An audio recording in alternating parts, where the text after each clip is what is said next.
M caffeine sweet escape perfume body lotion. हे खरंच एवढं अमेझिंग आहे. म्हणजे मी ॲड बघून असं सहज मागवलं, cause by one get one होतं. आणि याचं फ्रेग्रन्स इतकं सुंदर आहे, जसं की इट्स लाईक की आपण परफ्यूम लावतो तसं दिवसभर त्याचं ना असं फ्रेग्रन्स आपल्याला येत राहतो आणि खरंच असं फ्रेश वाटतं. मी कोणतीच ॲड करत नाही आहे, कॉज मला जेन्युइन जो म्हणजे एक्सपिरियन्स आला त्याचा मी तुम्हाला शेअर करते.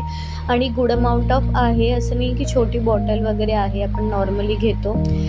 मॉइश्चरायझर पण छान आहे. आपली थंडीमध्ये ड्राय होते स्किन आणि लिटरली असं व्हायचं की नखाने जरी स्क्रॅच केलं तर त्याचं असं ते हे दिसायचं स्क्रॅच केलेलं ड्राय स्किनमुळे. आणि हे लावल्यानंतर ना ते नाही दिसत. म्हणजे खरंच खूप छान आहे. लाँग लास्टिंग फ्रेग्रन्स आहे. तर तुम्ही पण ट्राय करू शकता एम कॅफेनचं. मला हे बाय वन गेट वन भेटलेले, असे 2 भेटले आणि खरंच छान आहे.